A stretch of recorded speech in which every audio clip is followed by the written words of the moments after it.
Alas 5 Gs na, One Western Visayas na. Alas 5 Gs na, One Western Visayas na. Tutukan subong nga Martes. Pila ka mga mangunguma, ginkalitan na ang pag-arado sang ilang mga talamnan bangon sa sud-sud nga ulan. Pagpangaboy sa basura sa kilid sandalan sa Barangay 30, Bacolod City, pila ka beses nga nahuli ka. Overspeeding sang 3 ka motorsiklo sa highway sa Santa Barbara, Iloilo, nakuhaan sang video. Pagpangawat sang lalaki sa mga gata sa isa ka convenience store sa Bacolod City, nahuli ka. Kag pila ka konsumidor sa Iloilo City, nagareklamo na sa masami nga brownout.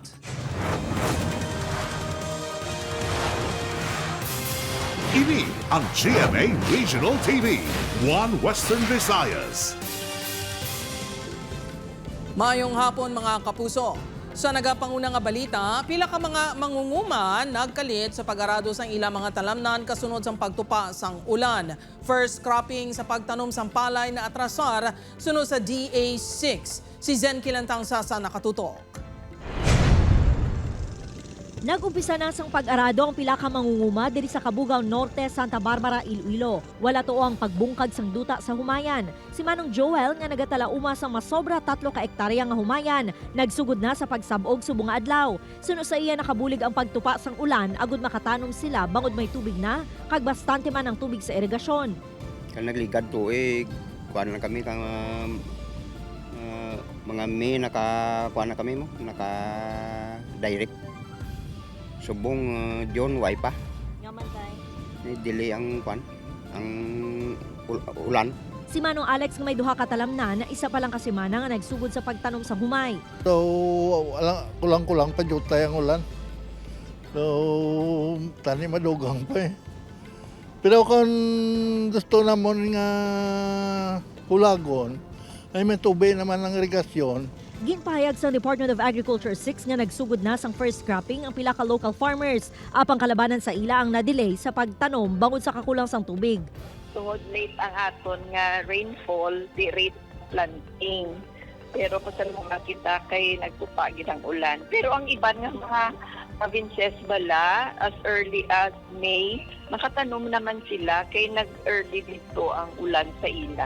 Setyembre, ginalauman nga magasugod sa pag-harvest sa humay ang mga mangunguma. Sunod sa pag-asa dako ang tsansa sang pag-ulan sa hapon, gabi kakaagahon, bangod sa pag-umpisa sang habagat, gani bentaha ini sa mga mangunguma. Ang pag-onset sa aton nga habagat season, no? So makabulig ni siya particularly sa pagdalaman no, sa mga rainfall amount nato or mga pag-ulan naton sa may Western Visayas. So magahagan-hagan no, or matubigan ang mga pananom naton at the same time no, ang sa temperatura naton maganagan man ang kainit nga posible naton experience yan. Na-record sang pag-asa kahapon ang 8.8 mm nga amount of rainfall. Upod kay Cirilo Randuque, Zen Kilantang Sasa, One Western Visayas.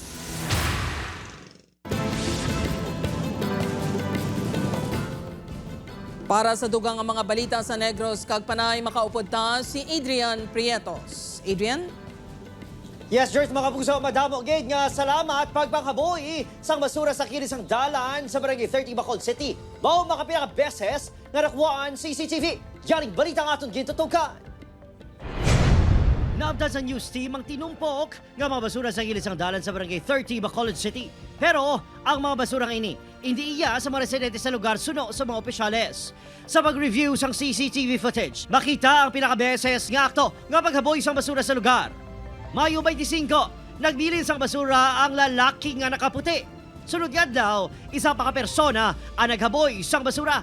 May isa pa ka babae nga naka-blue nga makapila ka beses nga naghaboy sang basura sa lugar. Gintumod, sang pila ka barangay officials nga may pila ka residente sa barangay 29 ang naghaboy sang basura. Ambot hindi ko kay chindi sa barangay official sa barangay 29 nga wait sila ga-cooperar sa amon nga sulbaron ini nga problema. Ako mismo nakita ko gid. Kaya ginahulog, ginadi ang basura, oh, sa kalog. Isiling ko hindi pagabuyda. Aminado ang taga-barangay 29 na sila naghahaboy isang basura sa barangay 30. Ugsarana mo na tinluan, ang ugsarana ng iba niya ginikuan. Diraw, diyagan na niya buyo na. Hindi ka din pwede ka pakaboy. Hindi ako lang may mudaw, lo. Inaimos mo man Oo, Natala ng istoryahon sang punong barangay mga residente nga naghaboy sang basura sa barangay 30. Siguro hindi lang namon ma-monitor nga ang video bala sa kaagahon gina-admit naman kung akong barangay kay ginasaway pa na. Kaya ginabalan pa na hindi ka mo magaboy kay may dumping site kaya or area dali sa atong barangay. Wala pa sa pahayag ang Benro ako sa paglapas sa pila ka mga residente sa Ecological Solid Waste Management Act of 2000. Sa diin, ginumalian ang paghaboy sa basura sa kilid sang dalan. Upod, kay Herald Deca, Adrian Pretos, 1 Western Visayas.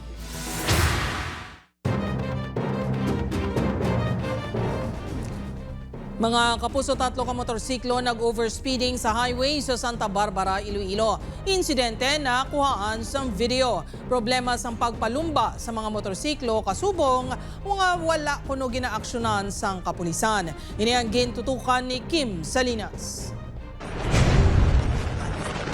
Makit-an sa sining video ang gulpiyada nga pagburhot sa sining motorsiklo. Makita sa speedometer sini nga naglabot sa masobra 150 km/h ang dalagan.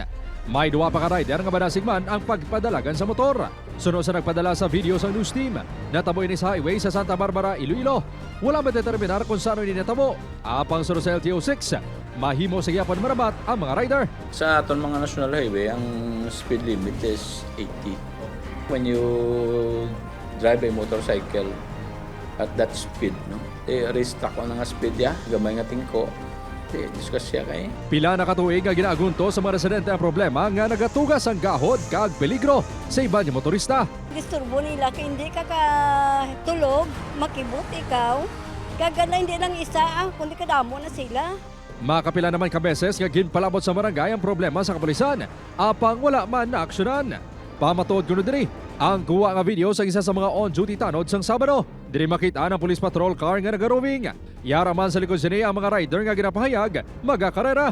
Apang wala man gin-flag down. Ang pagdumdum sang nagakuha sang footage nga mabalik sila agud lambayan dito. Pero ito nag-agi lang way man sila nagdakop nga nasundan na nila. Depensa sang kapulisan. Hindi man natong pwedeng i-flag down, no? Unless nga nagakandak kita sir sang checkpoint ang maglabay sa area naton, pwede naton nga sitaon ang aton nga patrol dito wala sang na-monitor nga may nag-drag racing during that time. Ginako ni Senyeres nga wala pa sila sa may nadakpan bangod sang overspeeding o kung tungod sa pagpalumba. Apang sa karon, may 4 sila ka grupo sa mga rider nga ginaimbestigaran. 3 ang yara sa Pavia kag isa sa Iloilo City. 2 days na kita nag-coordinate dito kay kay Major Alabi. Kay may na-monitor makita sir nga mga grupo na allegedly nga sila ang nag-organize or grupo nila. Ang previously nga upload iya gin-admit siya nga iya. Binwarn man gali naton to. Upod Kiramel Porquia, Kim Salinas, 1 Western Visayas.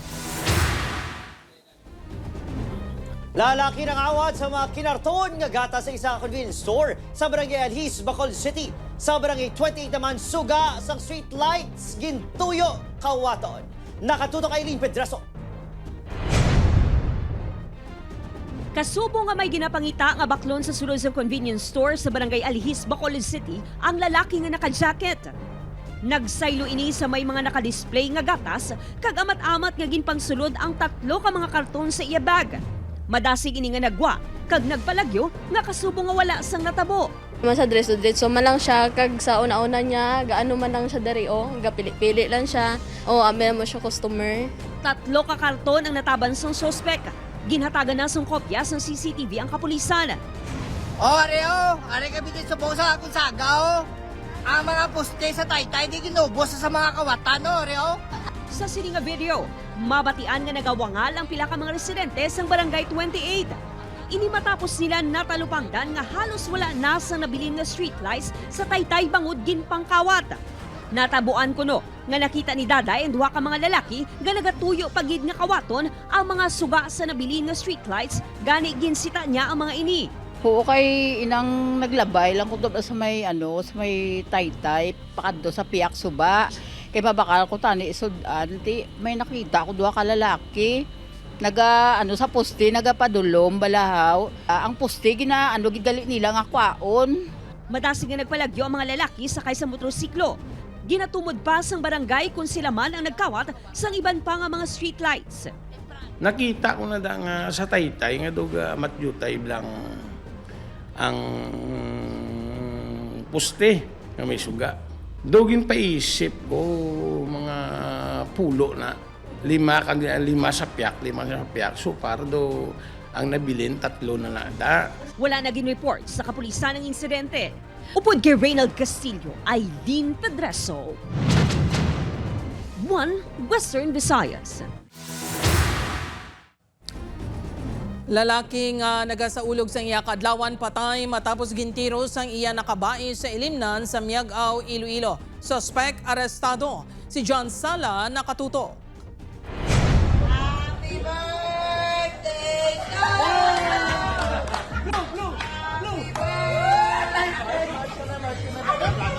Sa sininga video, makitaan nga masadya pa ang selebrasyon sa ika-26 nga birthday ni Alvin Nalasa Domingo sa gabi. Apang wala pa mag-abot ang bagong adlaw, nagbatsyag sang tuman nga kasubo ang mga himata sini.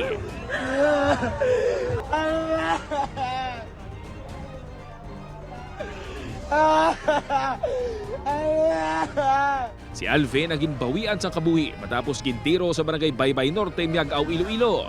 Sa investigasyon sa Miagao Police matapos nga mag-inom-inom sa ilang balayo po ng iyang mga himata kag kabyanan, ang biktimang nagpadulong sa bagsakan sang isda.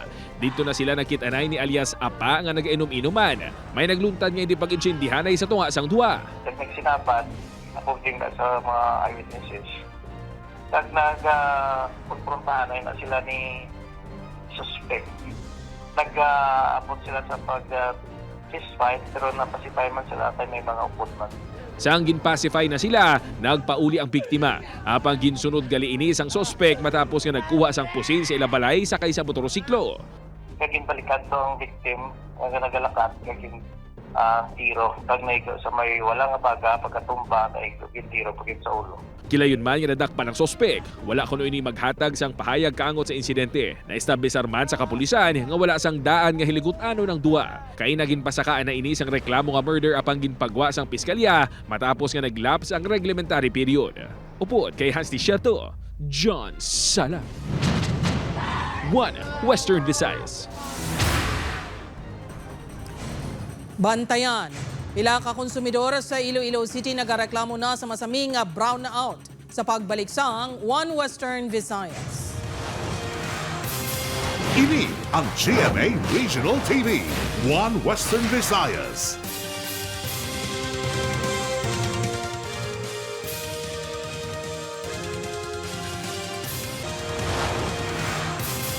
Ini ang GMA Regional TV, 1 Western Visayas. Mga kapusong masaming brownout tugaw sa manual load dropping ginareklamo sa pila ka konsumidor. Rotational brownout posible pa nga magsigisigi samtang wala pa nakabalik sa normal ang supply sang kuryente. Si John Sala nakatutok live sa Barangay Zamora Milieza, Iloilo City. John?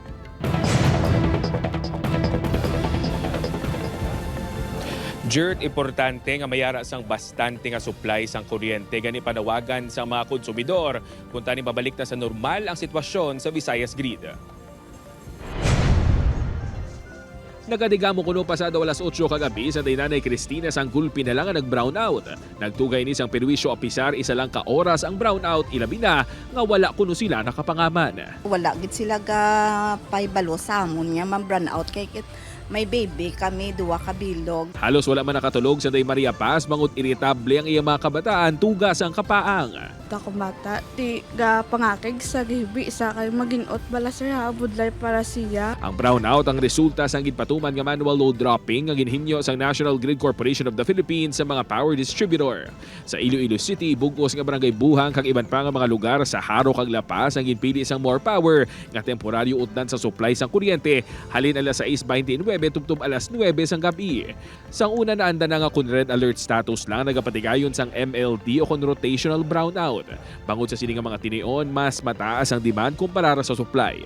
Apang apisa yellow alert status kahapon, bangod may mga duga nga outages sa pila ka mga planta, nagpatuman sang emergency interruption. So originally, yellow alert no, during the start of the day and then later on at approaching the peak may nagdugang So during those period, no, kay depende man sa location man, no, sa mga power plants kung din sila nag-trip. Usually nakita nato sa Cebu, Negros, kag Panay. Ginakaangawan sa mga konsumidor ang dugang nga perwisyo in kaso nga magsigi-sigi pa ang kaangay sini nga sitwasyon. Habang sabat sang NGCP mentras nga wala pa nakabalik sa normal ang operasyon sang tanan nga mga planta, posible sa gihapon ang mga manual load dropping.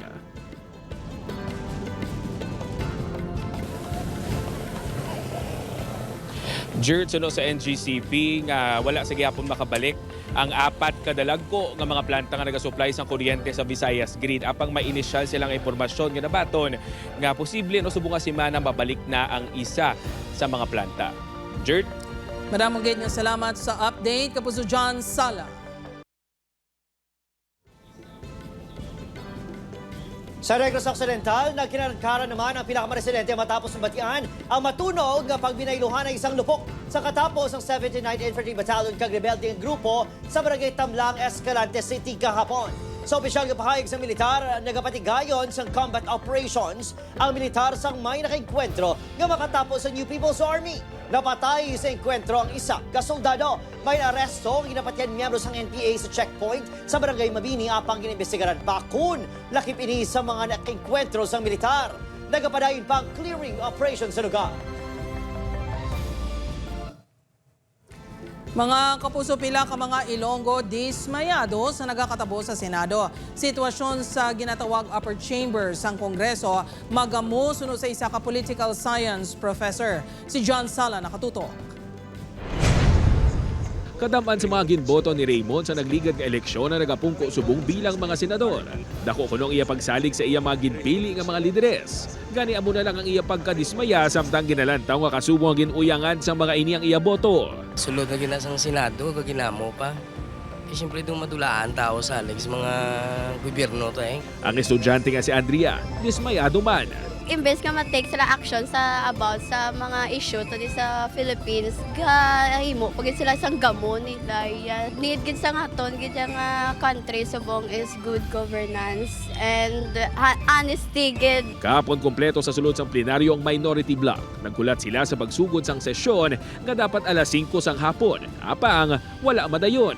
Suno sa Senate Secretary, wala kuno sang abiso ang Senate majority kung ma-attend pa sila kung hindi. Antes ang no-show sang majority block, ginupdan pa ni Senate President Alan Peter Cayetano si Senador Jinggoy Estrada padulong sa Campo Crame matapos nga nagwang iya arrest warrant para sa kasong plunder. Suno sa isa ka political science professor, hindi mabasol sang gobyerno kung madulaan na sang salig sa ilang tawo. Ang kakatabo sa Senate is they're not representing the will of the people but they're representing personal interests, oligarchy. One word that you could describe the Philippine Senate right now is chaotic. Dugang panimisola, dapat subong mas kritikal na kuno kag maalam ang mga butante sa pag-analisar sa mga nagkakatabo sa pungsod kag sa pagpili sang insyakto nga mga lideres. Upod kay Hansi Sherto, John Sala. 1 Western Visayas.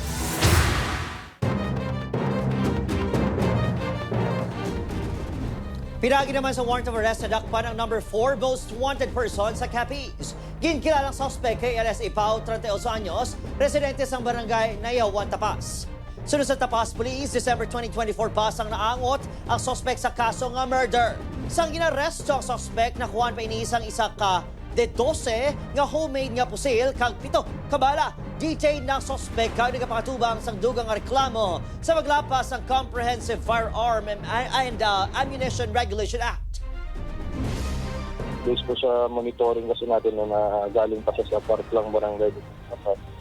And may information kami natanggap na bababa siya para sunduin itong asawa niya. So yun nga po, nagtanggap kami ng surveillance and luckily po na intercept po natin siya.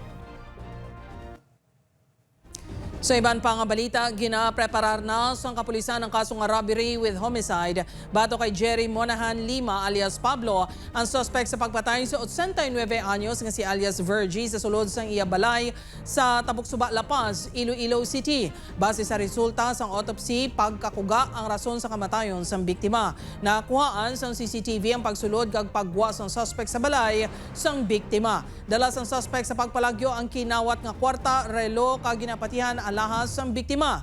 Naglabot na sa tunga sa milyon ka pesos ang reward money nga ginatanyag sa pamilya sa makatudlo sa suspect. Nag-request pa kami sa may sa court sang tawag din with requirements sa DC-20 nga tawag para mas matibay ang kaso once nga i-file na siya.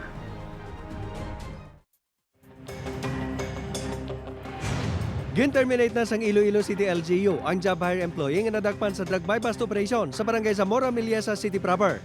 Sa pagpangusisa sang LGU, natukiban nga aktibo pa nga nagatrabaho ang empleyado sa nadakpan. Nakasulod ni bilang job hire antes ginpatuman sang LGU sang Enero ang pag-require sang National Police Clearance nga magapakita sang records kag police blotter history. Ginklaro sang LGU nga bukas ini sa mga luyag magbago apang wala ginatulirar kung maimpolbar ang mga empleyado sa ilegal nga buluhaton. Magitan sa sini nga video ang paglabay sa duha ka lalaki sakay sa motorsiklo. Nagpundo ang mga ini kagintaban ang mga t-shirt, hoodie kag iban pa nga panapton. Hindi magnubo sa napulo ka panapton ang nakawat nga nagabalor sang 4,000 pesos. Napulo na katuig nga nagabay ang sales sang panapton kag labing una kuno nga tion nga ginkawatan ang tagiya sini. Pagpate sini pangayaw ang mga kawatan. Natabo ang insidente sa barangay Igang Putotan, Iloilo. Wala naging pablatter sa kapulisan o kon sa barangay ang insidente. Nakuhaan sang video ang nagaibol nga kalayo sa Buena Vista Wharf sa barangay Santo Rosario, Buena Vista, Guimaras. Gintupok sini ang barracks ng construction workers. Sa investigasyon sa Bureau of Fire Protection, may mga nagpahayag nga nakabati isang lupok antes nagsugod ang sunog. Ginapatihan nga halin ini sa kwarto sang isa ka engineer. Bango duman sa light material sa barracks, madasing nga naglapta ang kalayo. Isa sa mga ginapatihan nga gintunaan sa sunog nga posible, ini ang electrical in nature. Ginabuluban ta 150,000 pesos ang balor sang kahalitan nga gintuga sa sunog.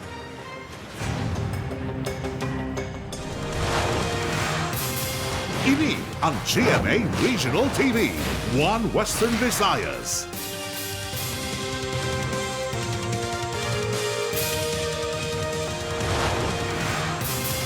Ini ang GMA Regional TV, One Western Visayas. Mga kapuso, West Visayas State University alumnus nga si Lieutenant General Antonio Nafarrete magaserbe nga guest speaker sa recognition program sa universidad. Apang University Student Council nagapamatok. Si Zen Kilantang Sasa nakatutok. Pinaagi sa isa ka statement, gipabutyag sang West Visayas State University Student Council ang pagpamalabag sa pagpili kay Philippine Army Commanding General Lieutenant General Antonio Nafarrete bilang guest speaker sa 2026 University Recognition Program sa Miyerkules, June 3. Ginklaro sang Student Council nga wala sila nagaprotesta sa recognition program o kung tuyo buhinan ang pagsaulog sang achievements sa mga estudyante. Sa baylo, nagapati sila nga may seryoso nga aligasyon sa paglapas sa mga kinamatarong nga nagakonekta sa mga operasyon sa militar sa idalom sang pagpamuno ni Nafarrete. Lakip diri ang mga engkwentro sa Mindoro kag Negros Occidental nga ginapahayag nagutas ang kabuhi sa mga civilian kag youth leaders. Ini ang direkta kuno nga nagakontra sa humanitarian values, justisya kag kalinong nga ginatindugan sa WVSU. Nagapanawagan ng Student Council sa University Administration nga proteksyonan ang kinamatarong kag kaayuhan sang student body. Gindepensahan naman sa University President ang pagpili kay General Nafarrete. Value and we uphold the voices of our students, but in a way the administration is also trying to find ways or try to invite individuals who can provide them with the motivation and the inspiration as they go out of the university to become professionals. Dugang pa ni Villaruz nga sa pagpili sang speaker, kinahanglan alumni sang universidad. Si General Nafarrete ang isa ka alumno sang WVSU Laboratory School. Nag-agi ini sa selection process ng University Senior Curriculum Council kag Graduation Committee. And I think the university is proud of this achievement because it started from the ranks and moved up in the military ladder to become one of the most distinguished military and senior officers of the country. Ginklaro man sa universidad nga ginarespeto sini ang panindugan sa Student Council kag iban pa nga student organization nga hindi pabor sa ila desisyon. Lakip diri ang pagproteher man sa kinamatarong sa mga estudyante. Ginatinguan pa sa news team nga makuhaan sang bahin si Nafarate angot sa issue. Upod kay Cirilo Renduque, Zen Kilantang Sasa, One Western Visayas.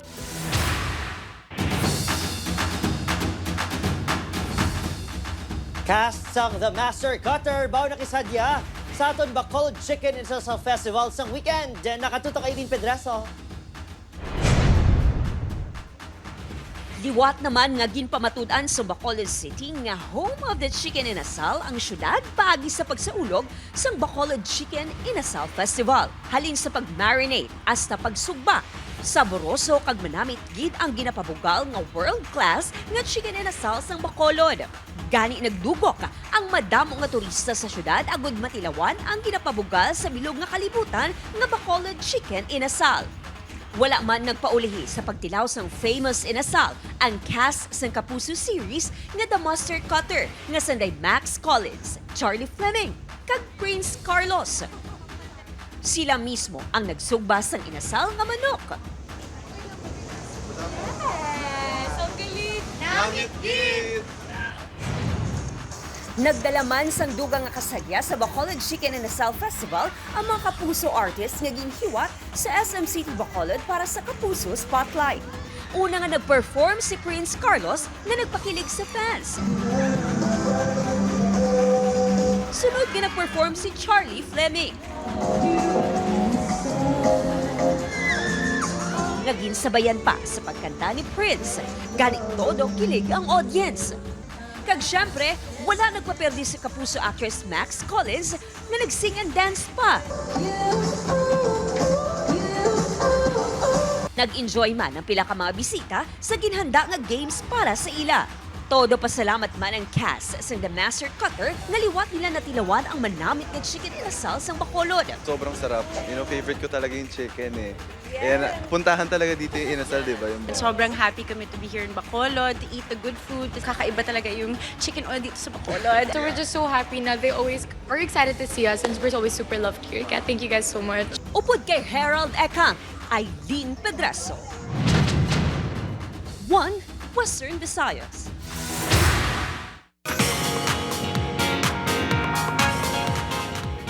Sanday Sugar Mercado kag Jeremy sa Horizon ukon ang Sumi Duo. Ang gindeklara nga Ultimate Dance Star Duo sa Stars on the Floor Season 2. Nakabaton sila sa 1 million pesos in cash prize. Runner-up kay naka-final dance battle nilang duo nanday Shanti Videla kag Jao sang Alamat ukon Team Chow. Thankful man ang Dance Authority nga sanday primetime queen Marian Rivera, Coach Jay kag Raver Cruz. Pati naman ang host nga sanday Asia sa multimedia star Alden Richards sa successful run sa Stars on the Floor Season 2. Samtang sa webisodes ng Behind the Clash, ginpakilala in 3 batches ang official team clashers. Ginpakita man ang ilang precious moments sa nahibaluan nga nakasulod sila sa top 24. Hindi na gani makulat sa Gen Z takeover ang returning Clash Masters sa Sunday Julian San Jose and Raver Cruz. Pati na ang esteemed Clash panel sa pagpanguna ni Asia's romantic balladeer Christian Bautista. Makaupo niya ang US judges nga Sunday Star of the New Gen, Jillian Ward kag BGYO member kag former clasher nga si JL Torreliza. Malataw na ang bakbakan sa pagbirit sa mabot ni June 7 Sunday, 7:15. Diri lang syempre sa GMA. Pabuso yari na ang dapat bantayan sa The Master Cutter. Paano balabuligan ni Tonet si Atoy sa pagpanago?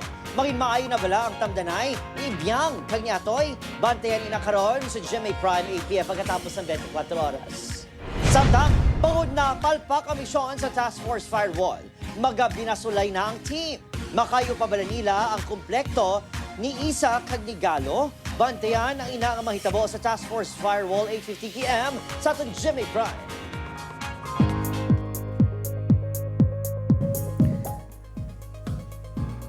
Mga kapuso, wala na sa Baguio pero maulan sa gihapon bangod sa habagat.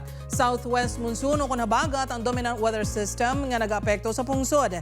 Bisa nagaumpisa na ang habagat, ginahulat sa gihapon kung saan ideklara sa pag-asa ang opisyal nga pagsugod sa tag-ululan.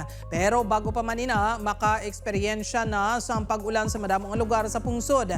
Sa datos sa Metro Weather, may lapta-lapta nga ulan sa Western Visayas kag Negros Island region.